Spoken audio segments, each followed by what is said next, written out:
धीरे धीरे शाम ढलती जा रही थी। अंधेरा गहराता जा रहा था। बुद्ध के शिष्यों के चेहरों पर थकान साफ झलक रही थी। बुद्ध समझ चुके थे कि शिष्यों को विश्राम की ज़रूरत है, अतः उन्होंने एक सुरक्षित स्थान देखकर शिष्यों को रुकने का आदेश दिया। कुछ समय पश्चात एक शिष्य ने बुद्ध से प्रश्न किया, भंते, क्या विद्या को किसी से बलपूर्वक भी सीखा जा सकता है? कदापि नहीं। विद्या को केवल सेवा भाव से ही सीखा जा सकता है। इसी संबंध में मैं तुम्हें एक बहुत ही बलशाली राजा की कथा सुनाता हूँ। ध्यान से सुनो।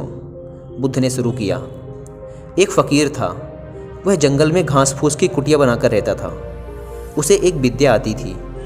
वह पीतल को सोना बना देता था, लेकिन इस विद्या का प्रयोग वह तभी करता था जब उसे उसकी बहुत आवश्यकता होती थी, और वह भी गरीबों के फ़ायदे के लिए। एक दिन एक बहुत ही गरीब ब्राह्मण उसके पास आया। उसको अपनी लड़की का विवाह करना था और उसके पास एक फूटी कौड़ी भी नहीं थी। उसने फ़कीर को अपनी परेशानी बताई। फ़कीर ने समझ लिया कि यह सचमुच परेशानी में है।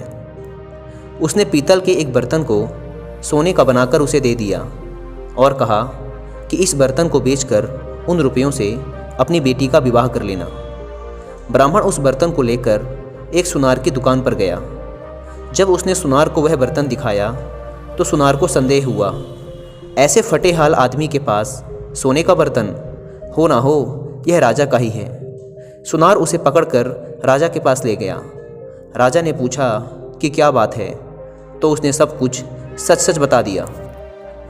बात सुनकर राजा के मन में लालच आ गया। उसने सोचा, फ़कीर को बुलाकर यह विद्या अवश्य सीखनी चाहिए। यह सोचकर उसने ब्राह्मण को तो छोड़ दिया, साथ ही अपने एक सिपाही से कहा कि जाओ और उस फ़कीर को पकड़ कर ले आओ। सिपाही गया और थोड़ी देर में ही फ़कीर को लेकर वापस आ गया। राजा ने कहा, फ़कीर, तुम पीतल को सोना बनाना जानते हो? फ़कीर बोला, जी हाँ। राजा ने कहा, यह विद्या हमें सिखा दो। फ़कीर ने डरता से बोला, नहीं, मैं ऐसा नहीं कर सकता। जानते हो मैं कौन हूँ? राजा ने कड़क कर कहा। फ़कीर बोला, जानता हूँ, खूब अच्छी तरह से जानता हूँ। राजा को बहुत गुस्सा आया। उसने कहा, मैं तुम्हें 15 दिन का समय देता हूँ। अगर इस बीच तुमने मुझे विद्या सिखा दी तो ठीक है, नहीं तो फांसी पर लटकवा दूंगा। उसने फ़कीर को भिजवा दिया। वह रोज़ शाम को उसके पास एक सिपाही भेजता कि वह तैयार है या नहीं, लेकिन फ़कीर का एक ही उत्तर होता, नहीं। ऐसी विद्या को राजा छोड़ना नहीं चाहता था। उसने देख लिया कि फ़कीर को डराने धमकाने का कोई नतीजा नहीं निकलेगा, तो उसने दूसरा उपाय सोचा। जब 7 दिन बाकी रह गए तो उसने अपना भेष बदला और फ़कीर के पास जाकर उसकी सेवा करने लगा। उसने फ़कीर की इतनी सेवा की कि फ़कीर खुश हो गया। फ़कीर ने पूछा, बोल तू क्या चाहता है? राजा ने कहा, मुझे आप वह विद्या सिखा दीजिए जिससे आप पीतल से सोना बना देते हैं।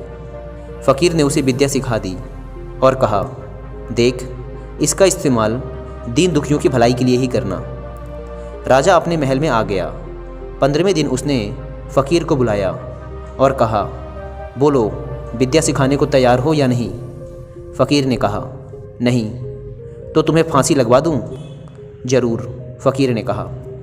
तब राजा ने गर्व से हंसकर कहा, जिस विद्या का तुम्हें इतना घमंड है उसे मैं जानता हूँ। इतना कहकर राजा ने एक पीतल के बर्तन को सोने का बनाकर दिखा दिया।